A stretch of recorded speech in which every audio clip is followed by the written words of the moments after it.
Welcome to our audience on this new dispensation, as yesterday the United States and of course the Western world turned the clock forward. So now we're in even time with Guyana and Trinidad and Barbados and so on.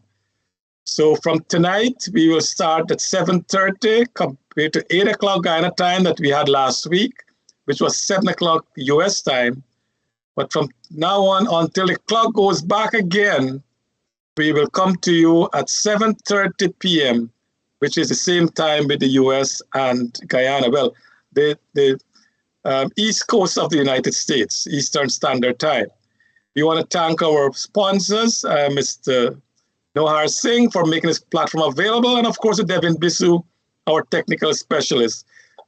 We also want to reach out to our sponsors. We want to thank our sponsors who has helped us along the way, and we encourage all our viewers. If you like the program, you want to come on the program, please do so and make your contribution in cash or in kind. Anything will be appreciated.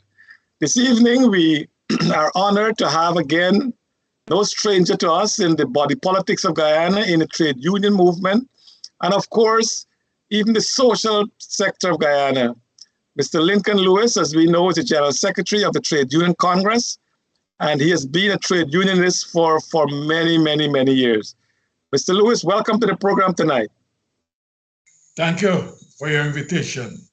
And of course, with me, my co-host, Dr. Rose. Dr. Rose, welcome. Thank you, Charles, and welcome, Mr. Lewis. Thank you. Mr. Lewis, today we want to talk about politics, trade unions, and the oil industry. Now, politics and trade unionism, for as long as we can remember, they intertwine with each other. Give us, from a historical perspective, why trade unions have to be part of the political agenda for them to succeed or to get things done. Let me just take you back with the history.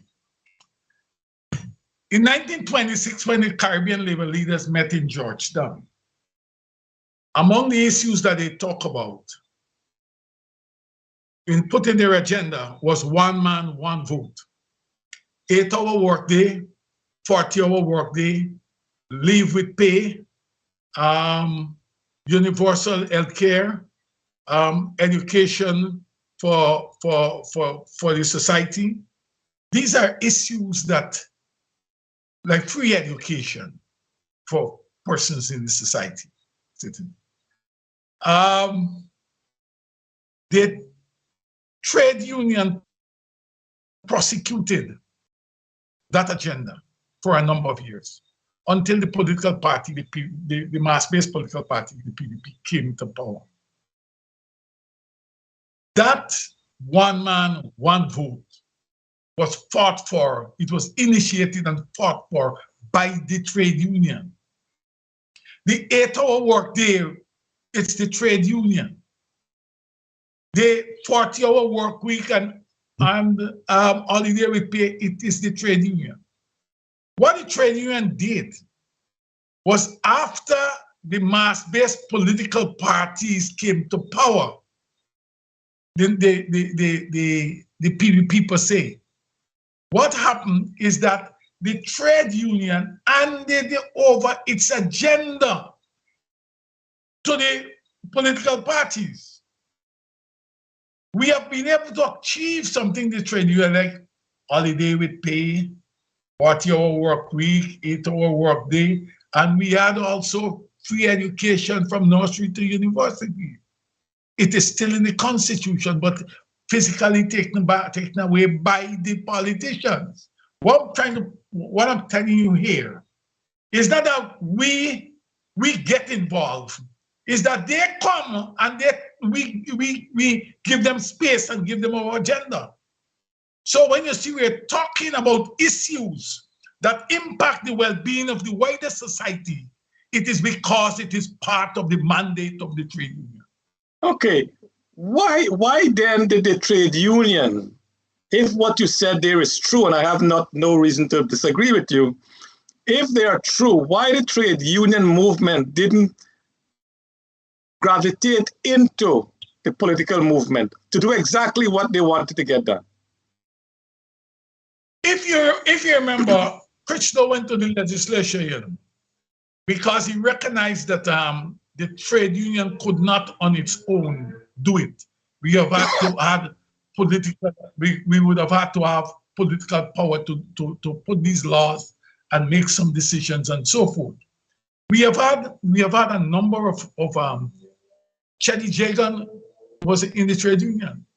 Samuel and Forest Workers Union, even before we become what you call now GAU, before we become president of GAU, right? He was there. Burnham was with the Waterfront Workers Union. A number of these guys were there as trade unionists, politicians, right? We could not have. Winslow Carrington was president of the Amalgamated Transport and General Workers Union, was made Minister of Labor. It is under Winslow Carrington that the NIS was realized. The NIS was realized. As minister, he was minister. You have had a number of other persons. Baisi Ram Karan, who came out of Transport Union, was deputy leader of the PVP. So it is not something new if you see trade union people in the political hustings. We have been there from the okay, and let me make the point. The agenda that they are prosecuting, it's an agenda that we have given. Excellent. So trade unions gravitated into the political scene, as you rightly said, Chetty Jagan, Forbes Burnham, and so on. Why did the trade union movement went into the productive sector? Because we know the political sector is, you know, it's talk, and then they gotta fight for things, and the trade union gotta fight with the politicians to get things done. Why didn't the trade union get into the productive sector? It's a very, it is something that really, let me point out to you. It is not something that we have lost sight of. Today we have to fight for so many things, for respecting of workers' rights and so forth. In the Trade Union Congress, in the object of the Trade Union Congress, you have had there are such things like our responsibility. What we need to do is to find adequate housing for workers. Set up things like trading companies to bring food at a certain and products at a certain level.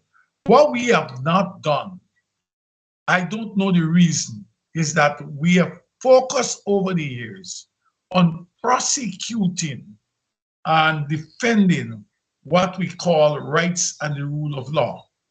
But what we have done is to a large extent did not pursue the other objects of the trade union, which is to deliver certain services to the workers and society. The constitution of the TUC gives us that mandate. Okay, so why did it happen? Because there are a number of things that happen. Remember, you had a period where you're talking about command, when you talk about government or the government controlling the commanding sides of the economy. What we did during the period when we were talking about socialism is that we have we join rather than we lead. We should have been leading. And the time is not too late for us to start to not re-engage, but to redirect our activities to fulfill the objects of the movement. So Guyana is now, as you know, Mr. Lewis, Guyana is in one of those states where everything is now up for grab, basically. There is agricultural land, there is housing project, there is, you name it, and Guyana seems to have an appetite to get it now. So it is not too late for the trade union movement to start take things and get into the productive sector rather than just sit back in their office and represent workers to ensure that the company who set up the industry, they treat the workers well, when the trade union can do both. Let me say to you that your thought does not escape us. Your thought does not escape us. Let me say to you that we are at the juncture where we are looking at what we can do different. It's important that we look at that, because we shouldn't be talking at this time about since independence, since we talk about 8-hour work day, these things are on the statutes, 40-hour work week on the statute, but it's been honored in the bridge. If we were there in the first instance, then we would have had we would have had the responsibility to make sure that these breaches don't exist, or the companies or organizations that we are involved in operate within the confines of the law and the spirit and intent of the Constitution. It is not too late. Let me tell you what, we have to rethink, we look at the path we have traveled, not only as a trade union, but as a people. You know, the trade union is basically a class-based organization. Let me just give you an example. You have war today. Everywhere that you find wars, it is not the generals you see on the field. Many of the generals come from a specific class. You see the poor man children out there. And we have to work to, and those are the people who are dying. And this brings me to the point that the issue of housing must be the top agenda, top issue on the agenda. The issue of housing and health has to be on the top of the agenda of the trade union movement. Give you an example. When a minister gets sick, he's so privileged he can jump on a plane and he goes to New York and he gets medical. For instance, Bonham died in Georgetown Hospital. Chetty died at Walter Reed Hospital. Mr. Jack Dio had belly work, and he was medevac to Miami, to Florida. Mr. Granger got cancer, and he flew to Cuba. But any man, small man, will get cancer, he has battle here. So this issue about health, education, and housing, we have to address them. We have to go bigger. There was a time when, you know, some of you may not be old enough to know that what you call Tocqueville in Georgetown. Tocqueville was a scheme that was initiated by the Trade Union Congress. Formed a credit, what we call a cooperative, to execute it.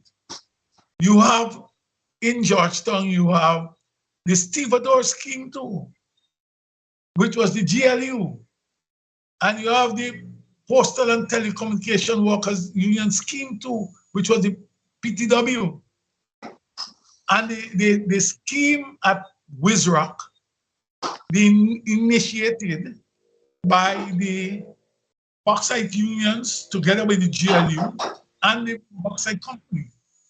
So these are things that you have talked borrowing Borbis, which is the trade union again. You know, we have to go back to those times. We have to. And I think, Mr. Lewis, that's our problem. We keep talking, and nothing gets done. Dr. Rose? Yeah.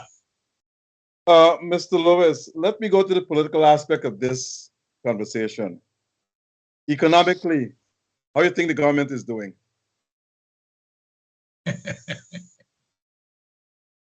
I don't think very much about it. Why I don't think very much about it? Because I believe that there is not a, we talk about the one Guyana, and our interpretation of one Guyana is that you try to bring all the forces together, marshal your resources for the benefit of the people of Guyana. And we are not seeing that. We have a situation where we still have a government that decides that it's not going to talk with the opposition. It's in the conditions when the Constitution itself do not give you that mandate. I believe that much more has to be done. Economically, I believe it's taking blows. I was speaking to one of my staff today, and I said, she was saying, I said, oh, things. And she said, don't ask me all things. You didn't read that flour gone up 15%. That is what it is. The point is that the salaries and conditions are not improving, but the question of products in the market prices are going. And we gotta be concerned about it. Politically, how do you think the government is doing? Oh, I think they're doing bad. Why? They're not doing good. Why? Because the government is not operating within the confines of the Constitution and laws of this country. For example, Article 13, we are not trying to make it work. 149C of the Constitution speaks of the role of the trade union, and they decide that they are going to talk with some unions and not the others. The ones that they perceive will not gobble up or sing their praises for everything, even if it's bad. They're not going to talk with those. They're not talking with the opposition. This country, half of this country voted for the opposition. And if the half of this country vote for opposition, we need to sit down as sober and sensible men and women. Let us talk about how we can move this country beyond. Today you get bombs thrown in Ukraine. But Russia and Ukraine, they are talking behind closed door to see how they resolve their differences. Even where bombs fall, people do that. What we are doing here is not sensible. Are we going to wait until bombs are thrown and then we're going to talk? We have to talk. I'm not one of the persons who believe in war or those type of things. I believe that we need to work through our differences through dialogue. And that is why in the business that I'm in, you have what you call collective bargaining. And even when there is a strike where withdrawal of labor, in every agreement, there is a protocol that you need to follow to bring back normalcy. That is the first thing. So this country is not normal. And I'll expect the government that has a greater responsibility to work towards bringing normalcy. Politically, I will not ask you economically. Politically, how the opposition is doing? Opposition is doing. Politically, how they're doing? They have a lot of work to do. If I was in the opposition, or in every opposition, what we need is to have a program that we can put in front of the government. I have not seen that program yet.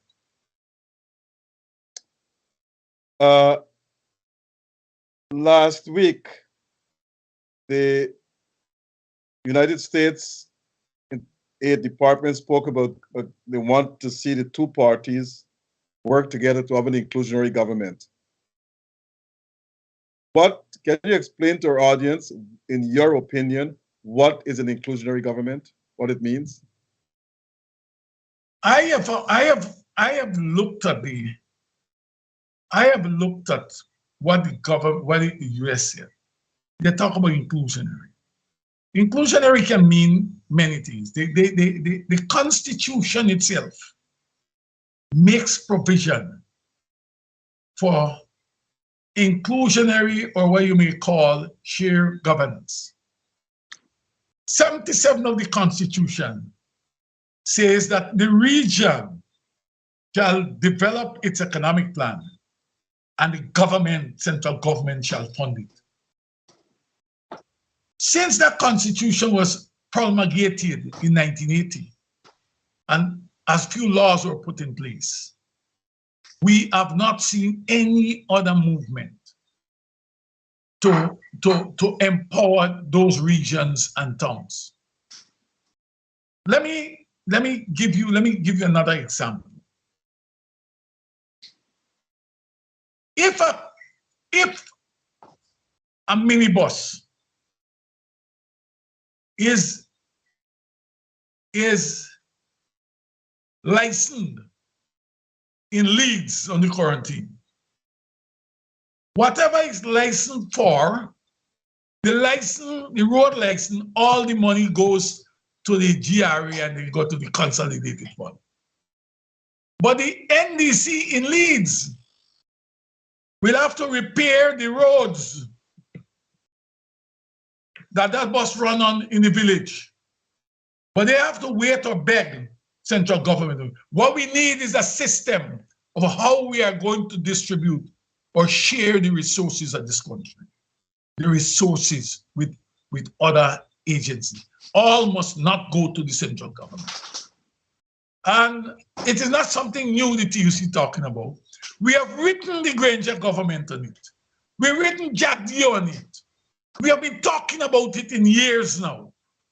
But these guys do not want anything to be shared. They want to sit in Georgetown and make the decision as to who get what, when. That's how they behave. That's our problem. What is meant by the top post in the government or not? What is, in your opinion, shared governance means? What if shared governance means sharing of resources? Nobody or one person sit down to determine. You see, I am going to tell you something, you know. There are people who interpret it to mean executive power sharing, where all the political parties end up in the executive. I have never seen a situation like that. So I am of the view that shared governance means that the people are involved at every strata of the society. The town council in Linden must not look or beg central government for certain things. It must be statutorily, it must be enshrined there that they're entitled and they can get it. Let me give you another example. I believe that, you want to get my view, I believe that the regional MPs, I believe that budget, the national budget, must be passed by a 2/3 majority and not a simple majority. Then we will get wheel and deal, and the regional MPs will have to go down there, roll up their sleeves, and fight for resources for the region. Right now, the regions, the MPs are being identified by the political parties, either Freedom House or Congress Place.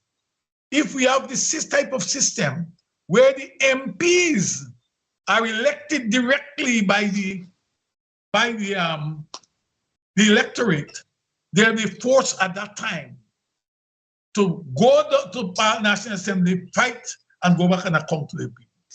This thing is about inclusionary democracy, is about including the people in the decision making. And everybody can come, the representative of the people. The people must decide, first and foremost, who will be the representative. I am a person who believes that the that we can have two systems in this country. We can have the proportional representation system, and we can have the first past the poll. The first past the poll can be those people who are the regional MPs. The proportional representation is those people who may come off on the national top of the list. Those are the type of things that we need to look at. We have to reform the system to meet the desires of what today confront us. It means that you have to amend the Constitution to have a 2/3 votes in Parliament to pass a budget, because right now that's not in the Constitution.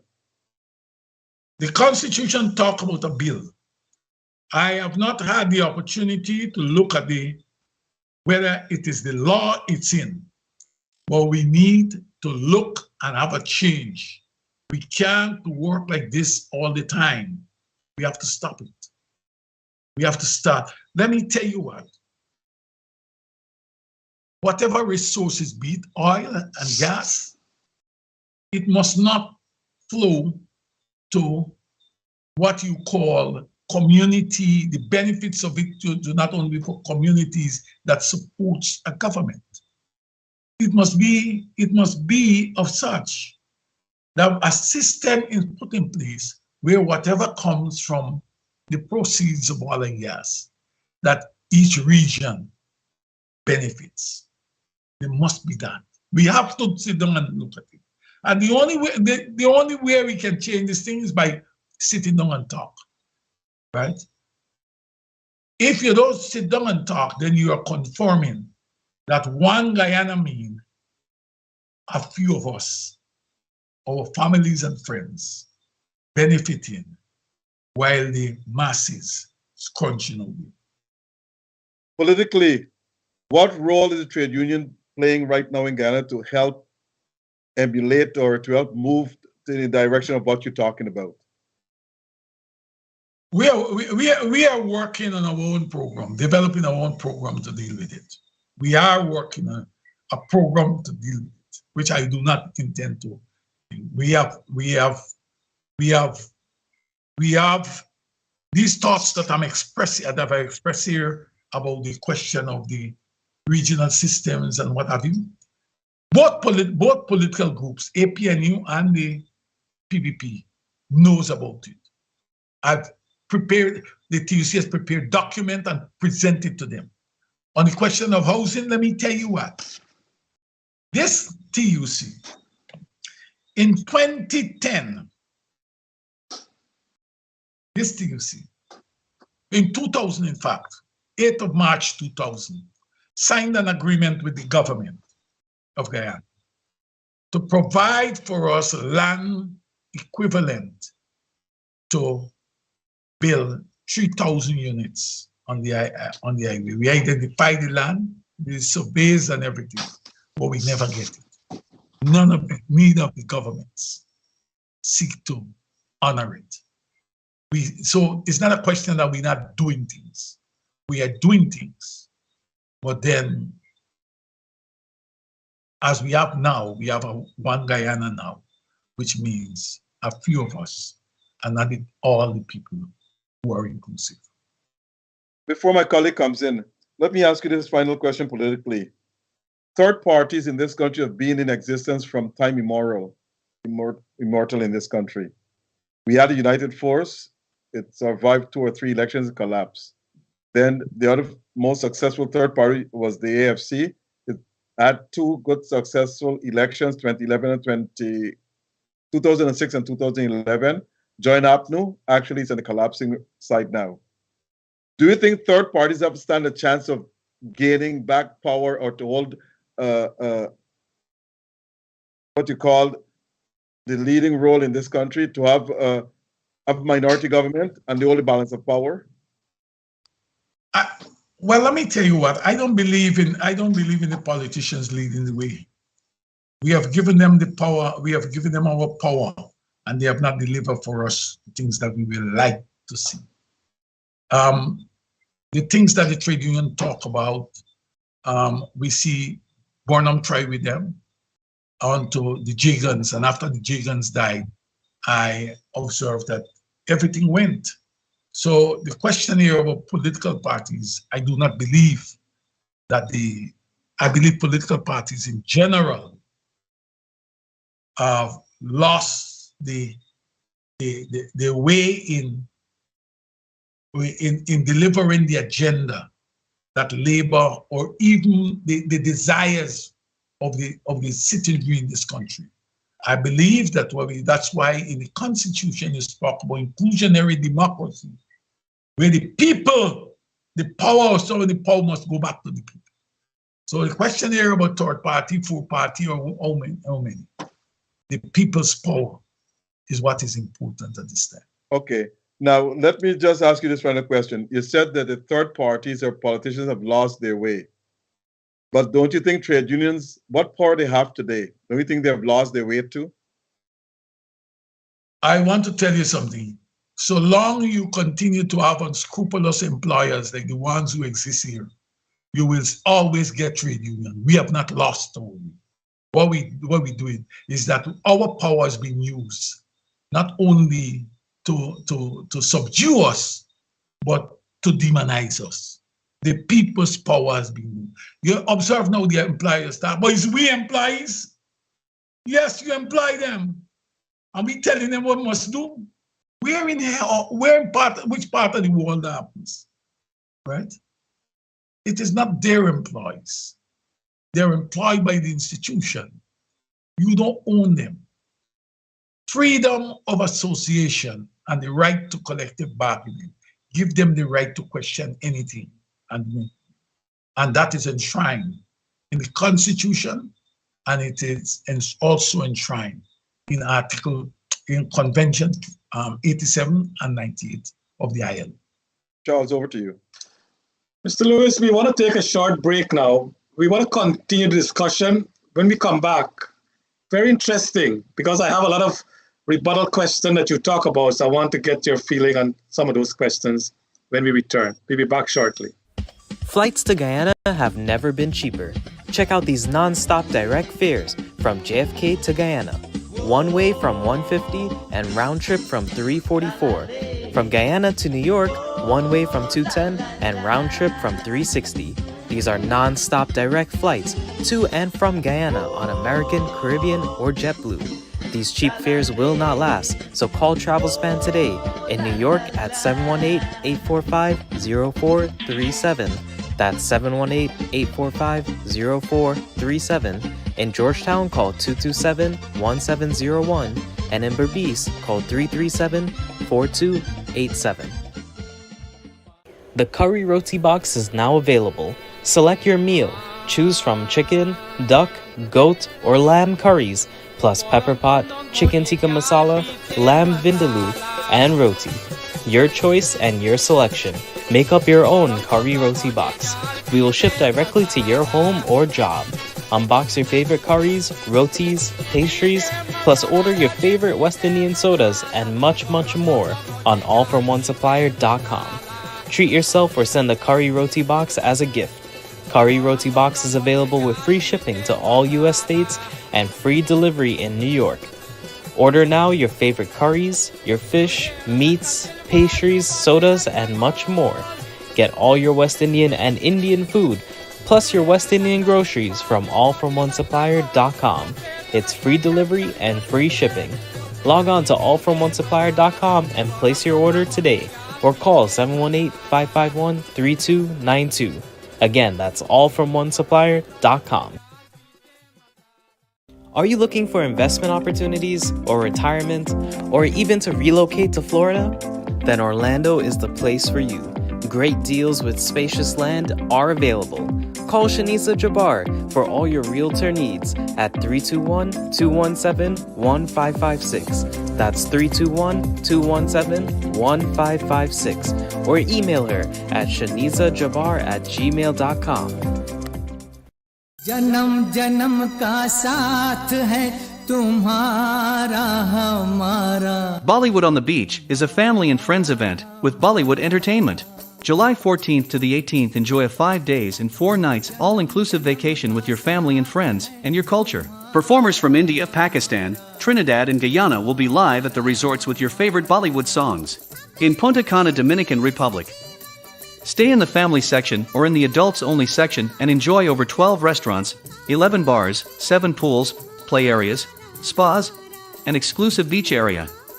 Your all-inclusive Bollywood on the beach vacation is from $1,095 per person, which includes your airfare, transfer, hotel, and all you can eat and drink. Make it a family and friends reunion in Punta Cana, Dominican Republic. Flights available from all U.S. cities, Canada, Trinidad, and Guyana. For rates, date, and more info, call Travelspan at 212-243-0865. In Canada, call 647-557-6200. In Trinidad, call Amerals at 645-1604. And in Guyana, 227-1701, or visit us at travelspan.com. Dave's West Indian has all of your West Indian groceries and items. They carry curry powders, pepper sauces, sodas, snacks, and much more. Dave's West Indian is the choice for West Indian items. Visit Dave's at 11808 Liberty Avenue or call 718-843-3283. And for Dave West Indian products online, visit allfromOneSupplier.com for free shipping throughout the United States. Dave's West Indian is a proud sponsor of Travelspan's Curry Duck Curry in Punta Cana. Announcing Curry Duck Curry Competition 2022 in Cancun, Mexico. Hey, y'all take y'all eyes on past week? Last year, y'all take all my cousins to Punta Cana and slaughter them. I drink and sport up. Now y'all want to take another set of us to Cancun? Well, yes. And wait, now y'all taking Raymond Ram the Rhine, Terry G plus Tassa. Okay, y'all take Raymond, Terry, and the Tassa and go along your way. Bring it down, dee dee down, dee down, ding. Bring it down, dee down, ding. Bring it down, dee down, dee down, ding. Hey yo, my sweetheart, say I'm addicted to you. Make it a family and friends reunion. Curry Duck Curry Competition 2022 in Cancun, Mexico on July 28th to August 1st. For more info, call Travelspan at 212-243-0865. In Canada, call 647-557-6200. In Trinidad, call Amerals at 645-1604. And in Guyana, 227-1701, or visit us at travelspan.com. Folks, the Nest Restaurant is the place to dine for Guyanese and Caribbean dishes. It is the best restaurant in Queens. The staff is courteous, and Dave, the owner, is always there to welcome you. So for a memorable dining experience, visit the Nest Restaurant located at 12717 101 Avenue, South Richmond Hill. Go and make a reservation today, or takeout. Call 718-847-4035. Welcome back to our audience as we have with us Mr. Lincoln Lewis, General Secretary of the Trade Union Congress. We had a very lively discussion in the first half of our program. Mr. Lewis, you mentioned repeatedly about our Constitution, and as we know, the Constitution came into effect in 1980 under Forbes Burnham. Now, President Burnham lived 5 years after that. Did he implement those regional things you talk about, that the region was supposed to have their programs and the central government finance it? Did Burnham do that in his 5 years before he passed? There are some things. What Burnham did was to just put the framework in place. So he didn't do anything. The framework. Okay. Did Hyde? The framework. Okay. Did Hyde did anything? The framework. He did not do beyond what Burnham did. Did Jagan did anything? No, he did not go beyond that. What we need now are the laws. No. I'm asking you because you're saying the Constitution says, and you mentioned the article, that the region has to develop their strategy for development, and that development must be financed by the state. That's what you said, right? Yeah, by central government. By the state and central government. So Burnham didn't do it because you said he was putting the framework in place. Hyde didn't do it because Hyde, you said, was following Burnham, putting things in place. That was 10 years after the Constitution came into being, right? Yeah. And Jagan came into the scene. You said he didn't do anything. Then his wife Janet came into the scene. She didn't do anything. You said. What about Jagdev? Yeah. Did Jagdev do anything? Nothing too. Okay. Okay. I know you're going on. Then you had Ramutar. Did Ramutar did anything? No. Did Granger did anything? No, not even one piece of legislation. So from 1980 Constitution, you're saying successive government did not uphold that one article that says the region must develop their plan and the central government finance it. That's it. No law was put in place to make it happen. Oh, there had to be a law to put in place. They put laws to do it, to show this thing can be done. You. So that was not done. I want to tell you something, you know. I want to tell you this. I believe, I have spoken to regional chairmen, and every time I talk to, I said, take them to court. Let me go to the constitutional court on this matter. We got to do something. We too passive with these central government politicians. The same way everybody condemn. You know, condemn like the last government. Everybody said Granger was doing this wrong. But when you take when Granger gone and the whole bunch gone, the same thing that they condemn are the same thing they're going and do.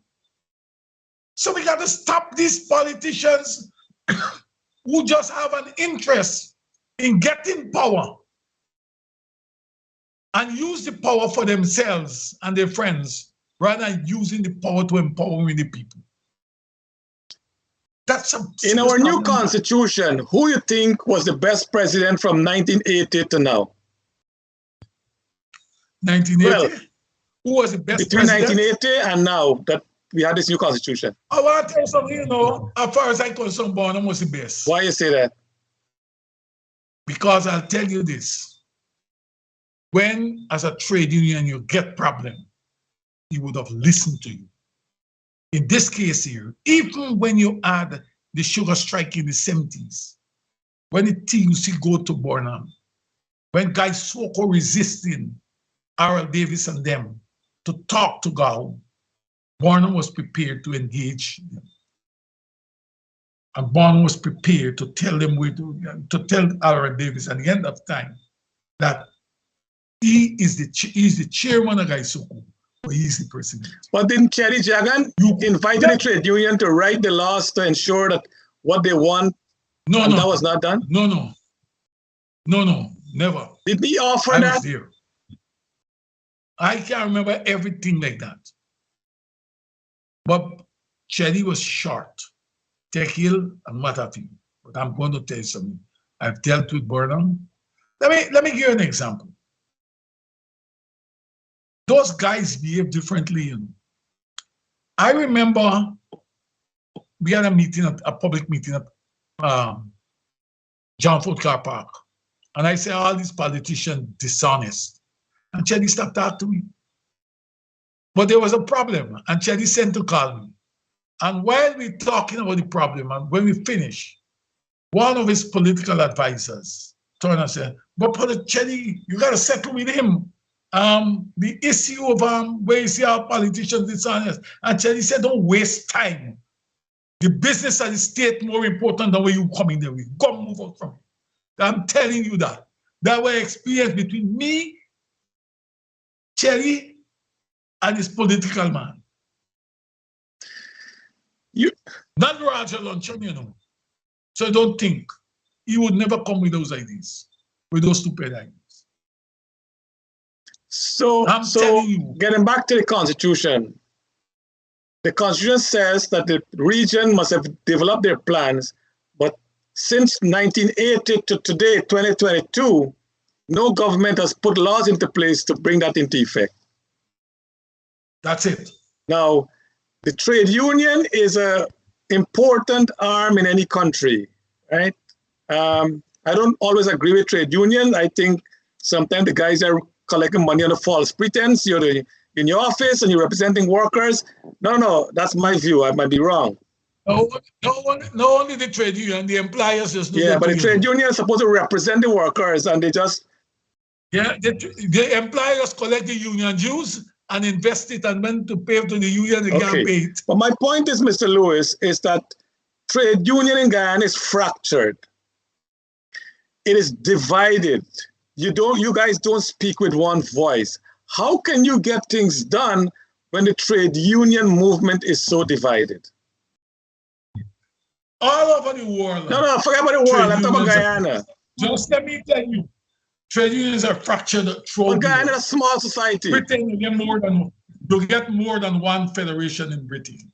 The United States. America got 300 million people. Britain got 50 million people. We got under 1 million people. Well, it is not the number. Yeah, it is important. It's the culture that we have all around the world. Everybody, we call freedom of association and their own rights to do what they want to do. But that's not the issue. I want to deal with the point in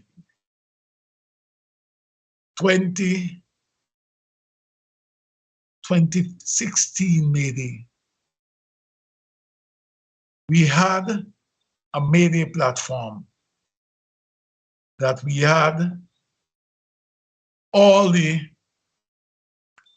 an array of issues that we were discussing, that we sent to the government, the central government, to Granger government. You know what it involved? It involved all the unions in Fitog, all the unions in the TUC. Big splash. We agree on that. We have had a number of meetings during the time of the last government. It all went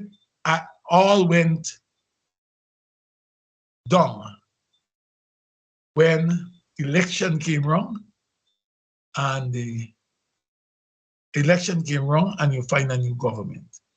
We work together, and it happens every time. Every time when the PNC was in power, the trade union split in 1988. By 1993, 1992, 1991, we started to work to get back. We came back in 1993. And then by 1995, we split again. Anytime you seek to trade union decide to hold a specific government responsible or hold them accountable for anything, a set of unions working. 2016 was a big thing. We have the document that we sent to the government. All of us supported. If I send it back now to this government, I have friends who will not support it. So, in simple language, let me tell you, the trade union has been divided by political interests, and because of that, we have been weakened to some extent.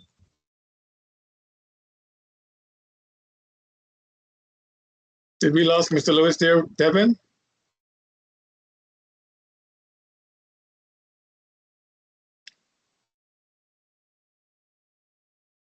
Devin, did we lose Mr. Lincoln Lewis?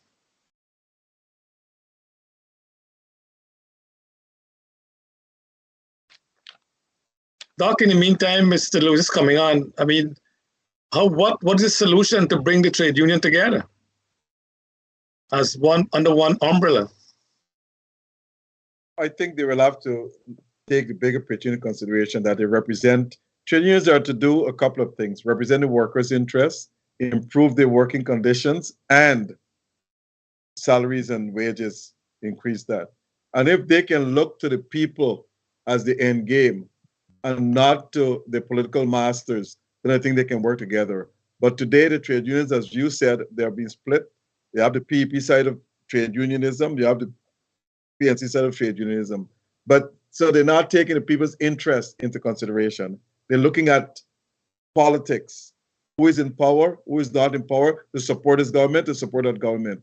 And if you look at trade unions over the years, if a PNC government was in office and they're doing something wrong, the trade unions will zip their mouth. They will not say anything.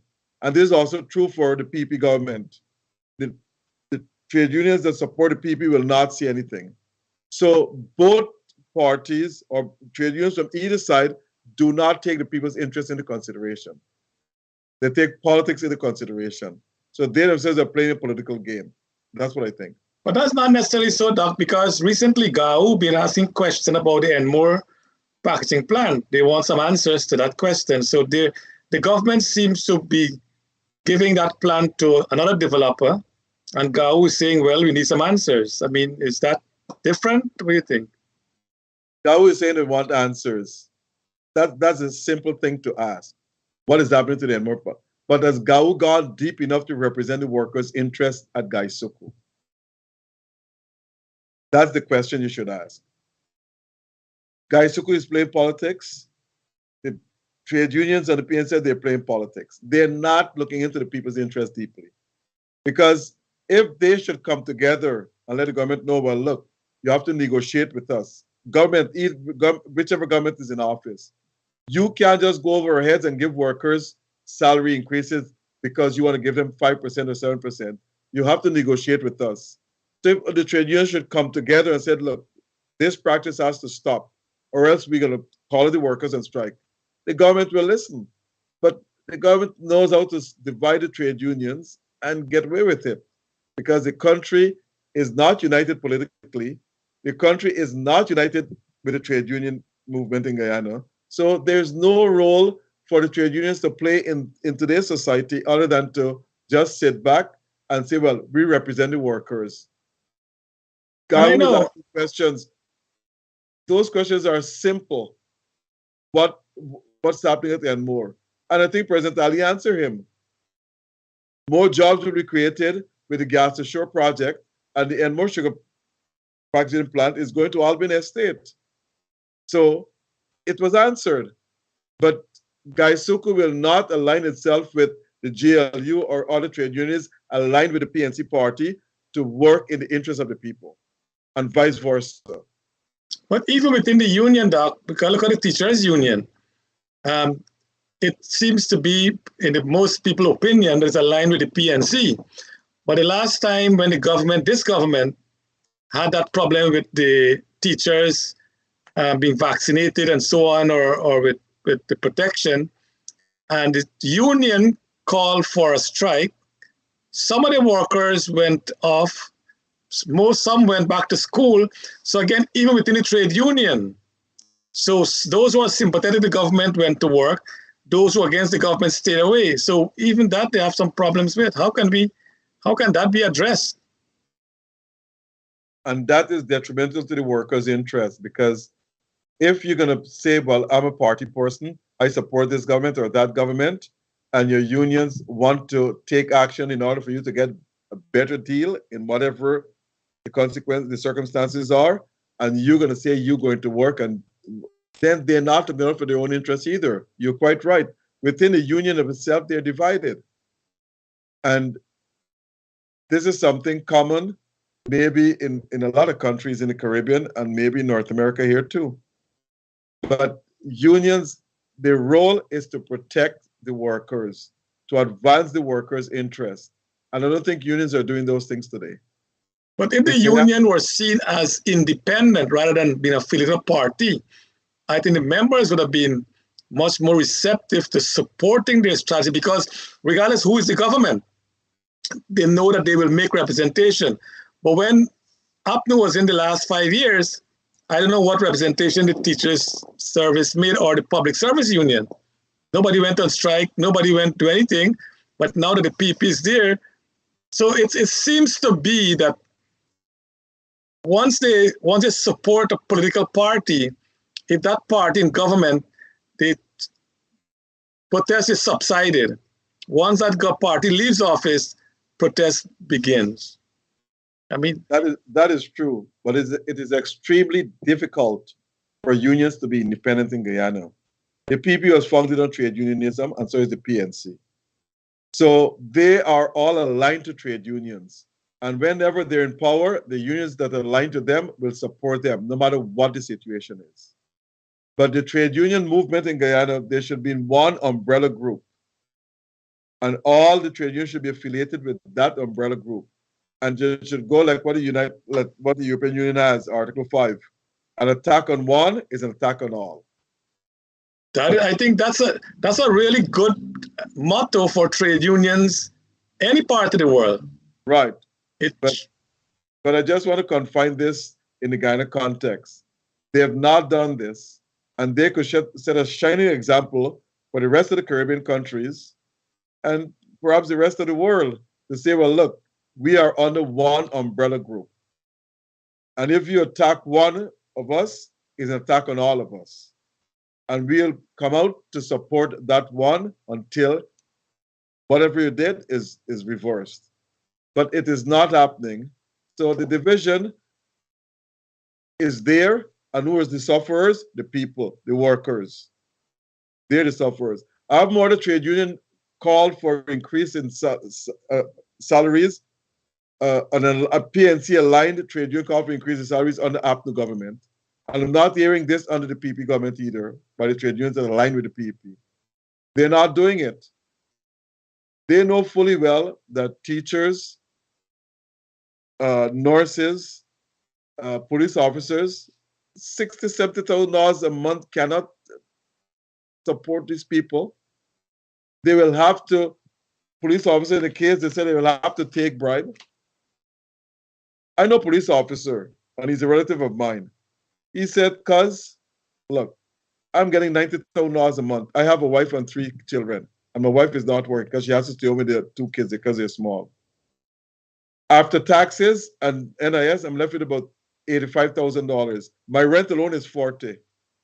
My transportation cost is about $10,000 a month. How can I survive with this here? I have to take bribe. I have to ask the guys I pull over for a small piece because I can't survive. Now, the thing is this, the government knows this. Everybody in Guyana knows this, but no one is taking action to remedy the situation. I read where the Minister of Public Security or Home Affairs, Roseman, says, is him or someone else, that there are 45 police officers on charge. But most of those charges are for battering a wife, for murder, for theft, and so forth. They're not for corrupt practices because you cannot catch a police officer. Most of the guys that bus drivers and cars, police officers pull over for speeding, they prefer to take a $5,000 and give to the guy rather than go to court and say, well, look, I'm going to stand up and defend my rights. So the police officers, they know this, so they're pulling you over, and that's what they're doing. They do not want to, the drivers, whether it's minibus, taxi drivers, or private cars, they will not want to go to court. It's easier to pay this guy off and let him go. Audience, we are waiting as Dr. Rose keep complaining every week that the internet service in Guyana is not to the best. I think Mr. Lewis, internet problem within Guyana. We are trying to get him back. We'll prolong for another 5 minutes or so. If we don't get him back, we'll have to bring this this part to an end. But Doc, even here in the United States, with salaries so high, people still take bribe. So if we increase the police officers' pay, let's say to $125,000 as you indicated, or we go $200,000 a month, they will still tell you that that's not enough to take care of the family, that they have to take bribe. How do we stop this bribery? Well, the bribery, they can be stopped. They can use undercover police officers to drive speeding. And, you know, when the guy will just have your tape recorder there in your system, and you can tape the police officer. And if they do this, 10 police officers are arrested for this, they're going to believe that everyone now has a tape on them. But that's neither here nor there. The government is not going to do this because the government knows that you cannot trap everyone under for corruption. It's almost impossible. But if you trap a few, I think a lot of them will back off and say, you know what, I'm not taking any chances. But the bottom line to it all, though, is this. You're quite right. Only $25,000 is not enough, and so forth. But the government has to do more. Provide housing and land for these people, police officers, nurses, and so forth, so they can move into their own homes and pay a very low mortgage, and they can survive. They don't have to live in an apartment where they're paying $40,000 to $50,000 a month. And apartments or rents are going up in Guyana all over the country. Even in Amsterdam, you can't get a 2-bedroom apartment to rent under $45,000-$50,000 a month. In Georgia, you're looking at about $60,000-$70,000. But Doc, we are talking about police officers and different people taking bribe in the ministry and so on. But there are reports the politicians are the most corrupt of all in taking bribe. Now, there is no one who investigates how a politician, for instance, build a house or finance their house. I mean, we get all these reports. The salary cannot sustain that. Then you hear that, oh, the family send money overseas and this one send money overseas. Then we need to do a comprehensive investigation, get the FBI involved. If I send money for my family, let them find out where I get the money from. And if that is true. So when the politician, you know, we learn in management that the tone that is set at the top permeates the industry that you're in. So if the CEO is corrupt, guess what? Most likely the junior staff below him or her will be corrupt.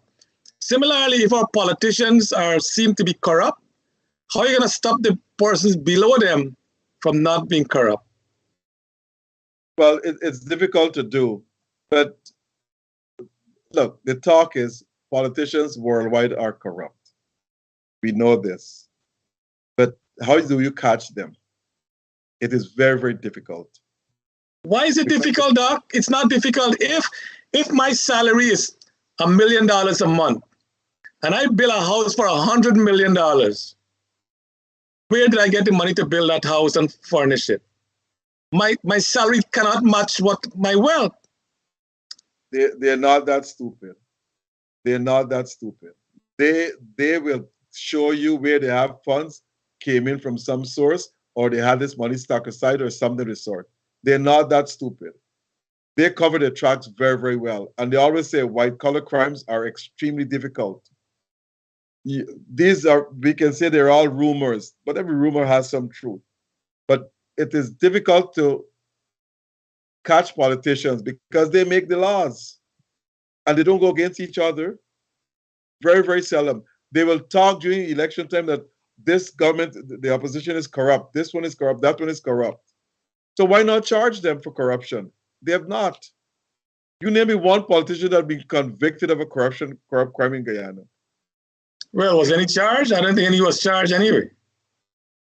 Well, a couple were charged, but if they were charged, by the time the case comes up, it's thrown out because there's lack of evidence. Right. So that's what I'm saying. We know corruption exists, but how can we?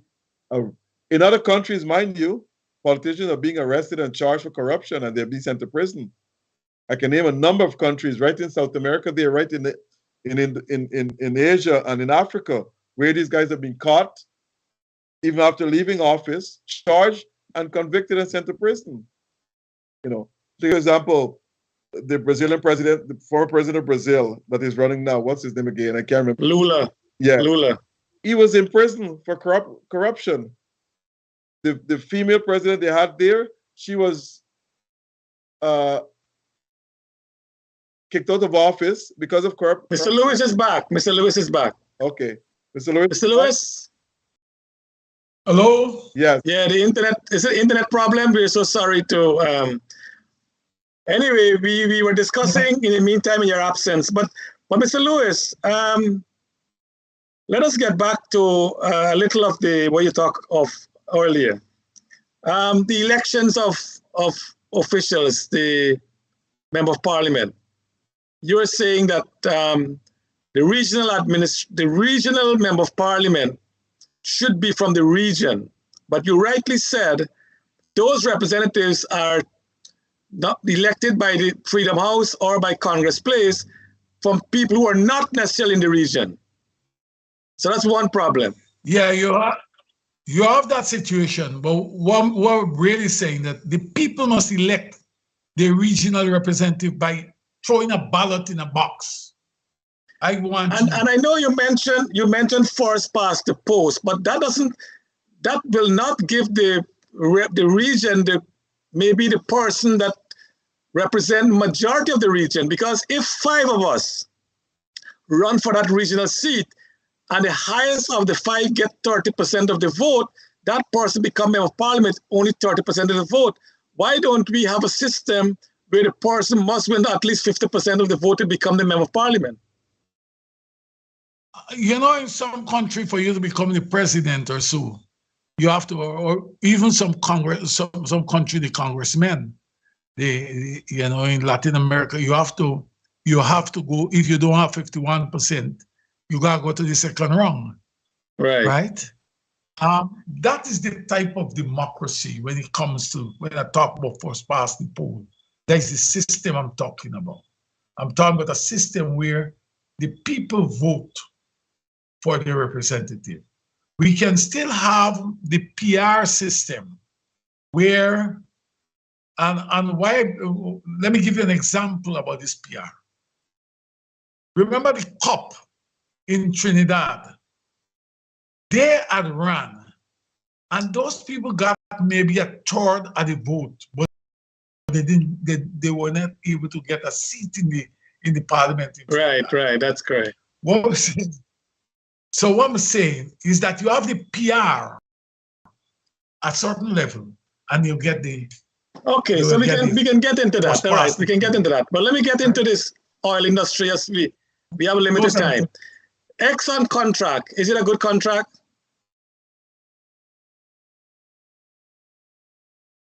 It is not for me to determine that. Let me tell you something. I've written on it already. Let me tell you what the trade union said. Some people say this contract must be renewed, must be renegotiated. Some say no. The opposition, the government, when in opposition, said they will renegotiate when they go into power. They don't want to do. Our position on this here is that they are the representative. Let me carry all these agreements, contracts, and so on that deal with oil. Carry them to the National Assembly. Let me don't ram them through. Let me discuss them. Let me get technical people discuss these things. Let me get a national position at the end of time on this thing. Because we will cry from now. We will cry from now till the cows come home. One group will say that is a good contract, we will negotiate. Another group will say it is not good. It is not good. And that is what if we're going to talk about one Guyana, we can start with a process. And that process is to do what? To take it to Parliament? Take them to the National Assembly. Janet has signed one. What's his name? Signed another one. Trotman. And we have other things that are playing up. Let me carry these things. Let me be a nation of sensible men and women. We have good people who are working outside of this country. Let me pull them Mr. together, Lewis, man. the government is saying that there is not popular support among the electorate for renegotiation. So why does the trade union, hold on. Why don't the trade union movement take the lead to push the government, to help the government for renegotiation? We have written in our proposal to the government on the President Ali on the whole issue of the last national budget, this year's national budget. We said in our document that let them take these things to the National Assembly. It's only, let me tell you something. What is happening is that these guys are just carrying down the road like fools. When one set in government, they say they will not negotiate. When the opposition say you need to negotiate. When they get into government, they say it's a good contract. Same way I used to hear all this constitution, 1980 constitution, it's so bad. The only reason why it's bad, and they will rewrite it. But the things them that people talk about, when they come to rewrite the constitution, they don't want to move off a number of the things. So we have the most dishonest. Are you saying we have the most dishonest politician then? They say one thing and it means something else. I don't know if it's the most, but I'm telling you that they're damn well dishonest. They're not honest to the society. Telling you one thing. Dr. and doing Rose? something else. Yeah, Mr. Lewis, under APNU, there was no Ministry of Labor, but a sub-Ministry of Labor. The PP came back in office and they established a full Ministry of Labor. Do you think that was positive for the labor movement? If it is necessary to have a labor ministry, to say to the people, you have a business ministry, you put a labor ministry.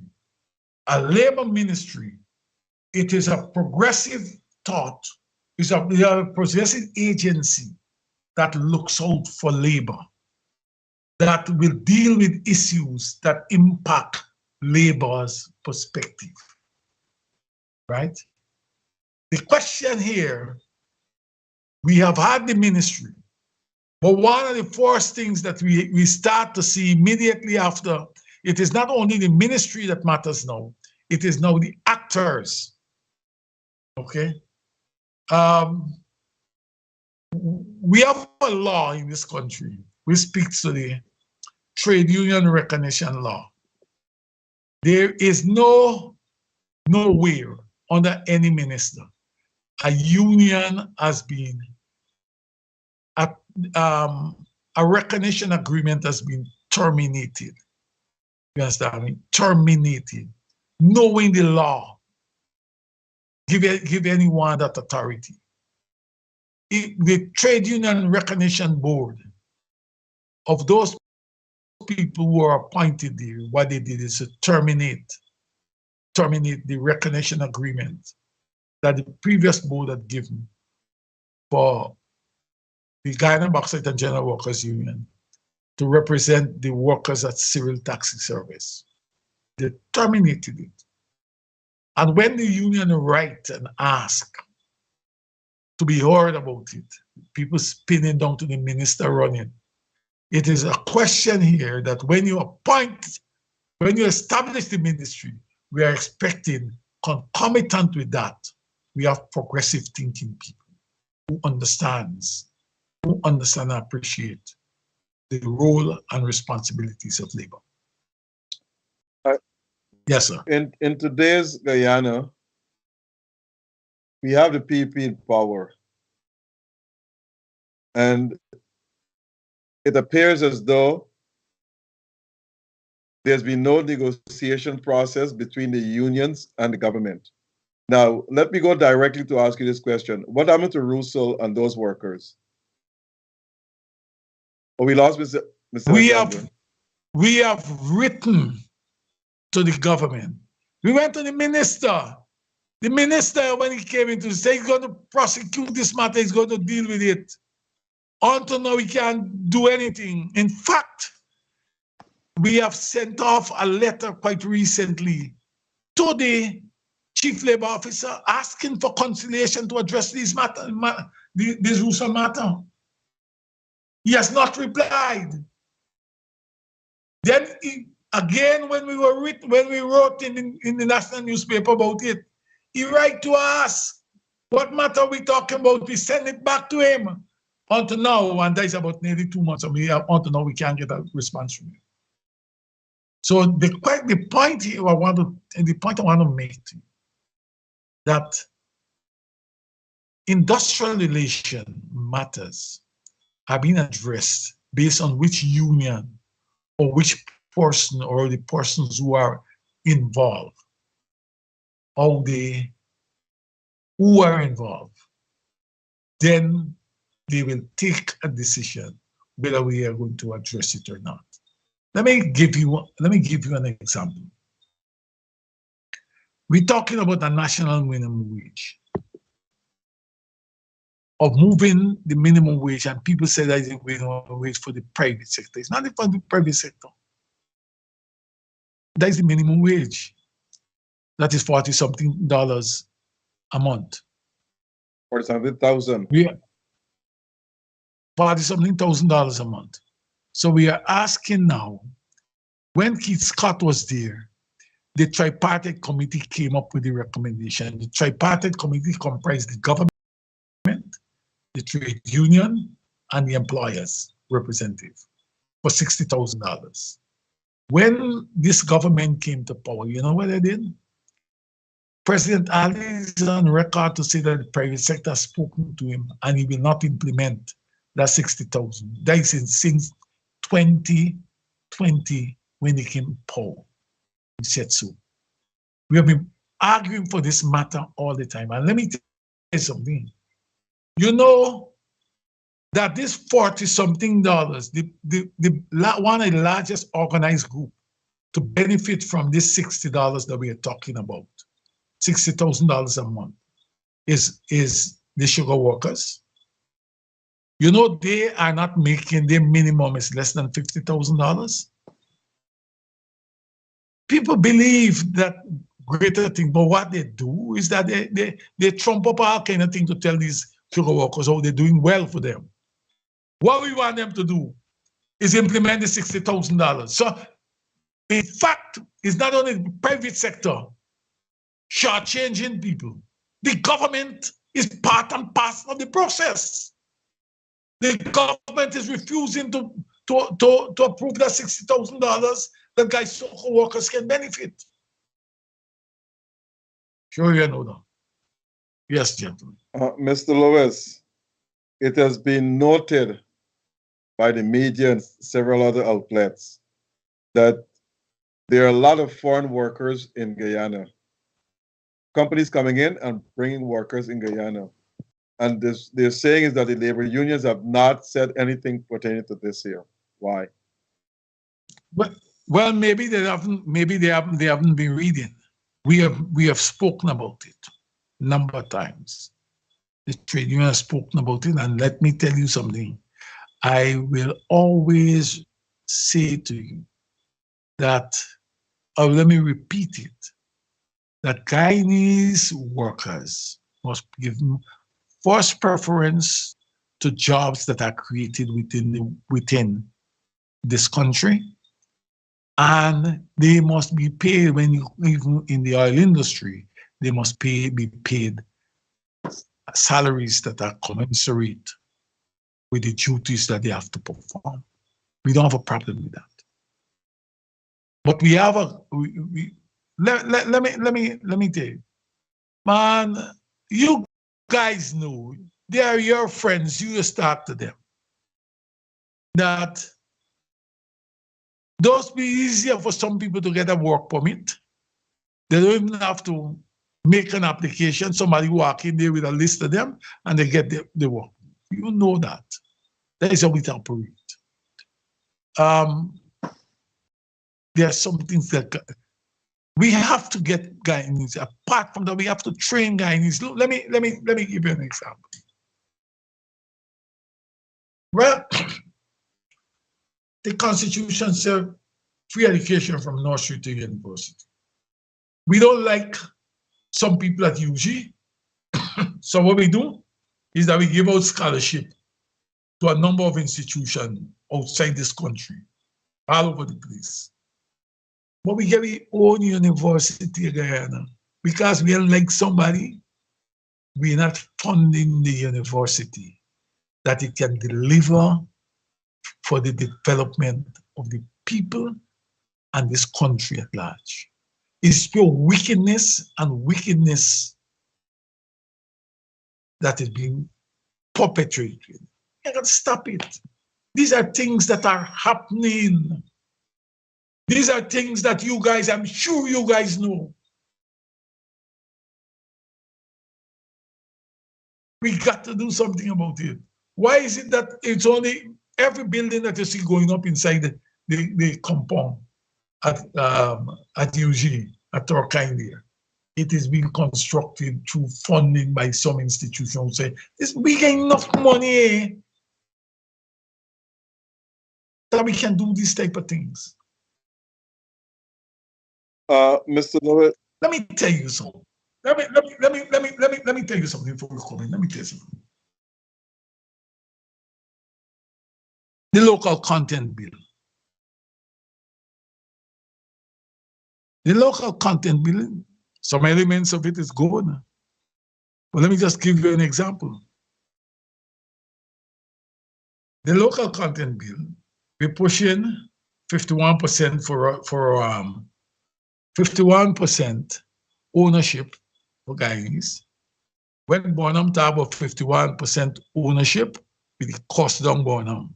But I like it, the 51%. When you're talking about housing now and what you want to do and them type of thing, I like it. Okay? When you talk about feeding yourself, as the president walk around and talk about in the region and tell the people, well, guys are going to be the bread basket, go feed people and whatever. They were all born on. What is guys? These guys are bankrupt for new ideas. What they did is to take what Bonham had that they condemned and said Bonham was no good and these things were no good. And they dust them out and they bring it back and they call it another name. Another name. I want to tell you, I will not be fooled. I will watch at them and I will analyze what they do.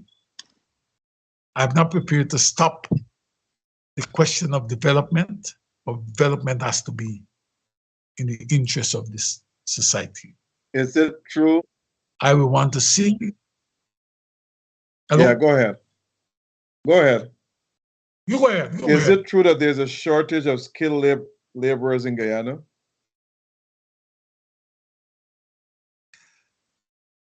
It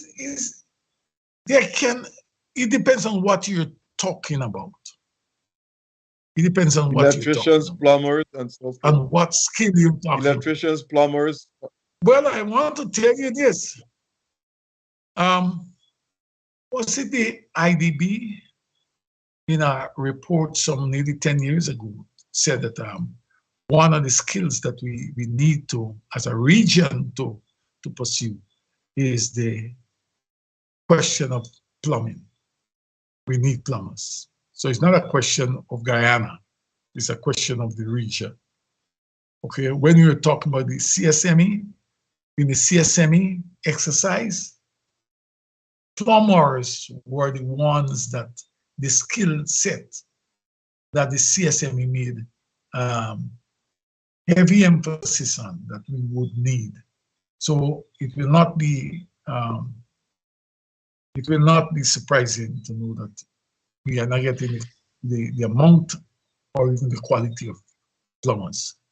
But I'm saying that we can do training. We can do training. The CSME made it possible for this certification and what have you. I do not believe that we have pursued these systems and standards that were established years ago, and this is for 15 years ago. So to talk now that you have a shortage of skills. We got limited time. Can we well, we can get done speak, please. Mr. Lewis, you just mentioned that the government has repackaged Barnum's feeding and clothing and so on the nation in a different package. Then why doesn't the PNC fully support the government to implement them? The issue here, I don't know why the PNC do, what the PNC plan to do or what the PNC will do. But I am just telling you, I am putting it in the context that many of the people who tell you that they're bright and they understand the thing, and who tell you that what Barnum was doing was wrong, I don't know. And the same people who take Barnum ideas and put it in another package and say it's them own. Mr. Lewis, let me stop you 1 second there. Mr. Lewis, President Ali was a young boy. He was maybe 5-10 years old when Barnum was doing those things. So he didn't know about it. Now he's president. And if he has repackaged Barnum's plan, let's say you're correct, why don't the trade unions and the PNC and everyone embrace the plan and say, you know what, that is what we want. We will support President Ali to get it done. I want to tell you something. President Ali want to talk to the trade union, subsection of the trade union. What's wrong with you? I'm telling you all the time. This thing here, when President Ali talking about one Guyana, It's not everybody. It's one set of people. If President Ali, under the Constitution, he said he must speak with it on issues with the leader of the opposition, and you walking around and saying until the leader of the opposition recognize me, I will not speak with you. Come out and say you recognize me. Let me point out to you. These men and women, they're bankrupt for ideas. They don't have understanding. The moment that the leader of the opposition go and be sworn as leader of the opposition, then it means that what he's saying, that the man who is persuading as president, he is the president. So I can't understand the stupidity that exists.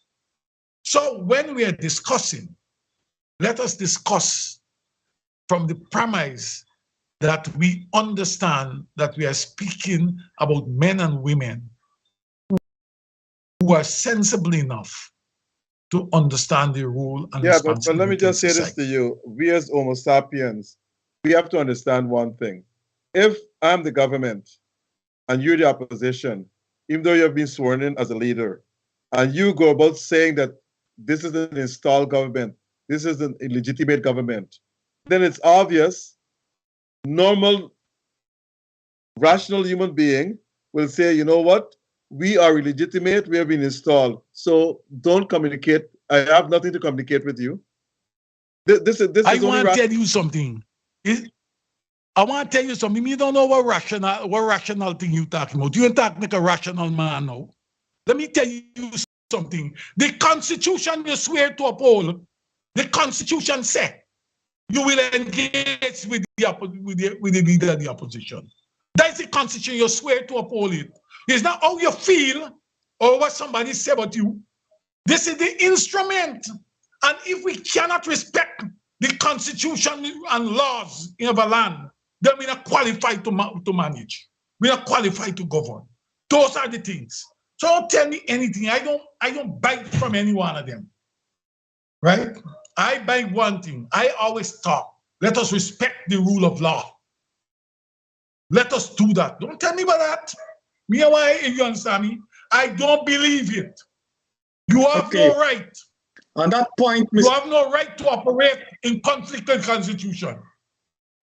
On that point, Mr. Lewis, we will have to bring our curtains down. I know Guyana will celebrate Pagwa this Friday in the Hindu community. So do you want to send greetings? In closing, do you want to send greetings to the Hindu community for the celebration of Pagwa? I believe that the opportunity that we have been given for Pagwa, the day that the festival is held, there is a public holiday, and I believe that it's over important that all of us who may not be Hindus say congratulations to all Hindus and tell them to have a wonderful day. Enjoy the festival. And what you have to share with your neighbor and friends, you do so. Do not allow anybody to use such religious holiday for any divisive purpose. Happy Pagwa. Thank you. Dr. Rose? Yeah, I would like to say happy Pagwa celebrations to all my Hindu brothers and sisters. It's a celebration where all of us will take part. I probably take part in it here in Queens, New York on Friday. So hopefully it's a good festive season for us to bring the curtain down on divisiveness and uphold the brightness of unity. Because in unity we stand. Divided we fall.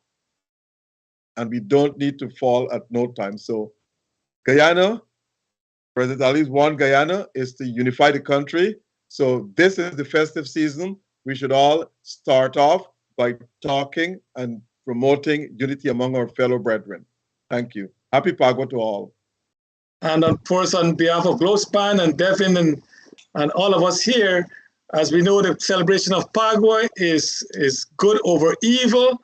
We know what an evil aunt of Prahalad did to him. So in the context of put aside all our division, and Mr. Lewis this afternoon identifies some of those things that affect our country, and we hope that our politicians, our both government and opposition, our religious leaders, our union leaders, civil society, business leaders, mom and dad, farmers, fishermen, taxi drivers, teachers, everyone, if we can put our hands to the plow together, there is no limit that we can do.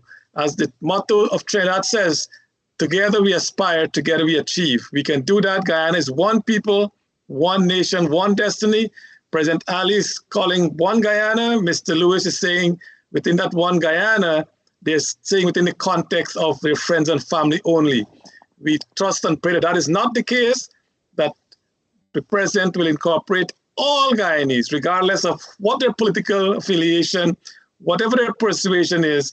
And as Mr. Lewis said, if President Ali package now is a repackage of Burnham's policy, then all of us, if we had embraced that policy, our country would have been a better country today.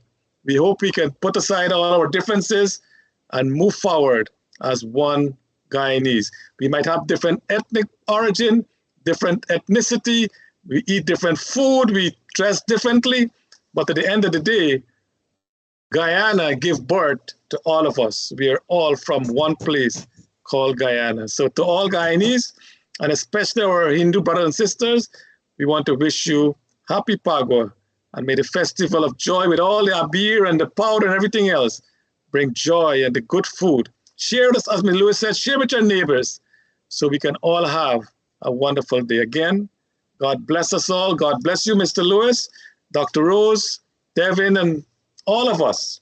And God bless our great country of Guyana. Thank you very much.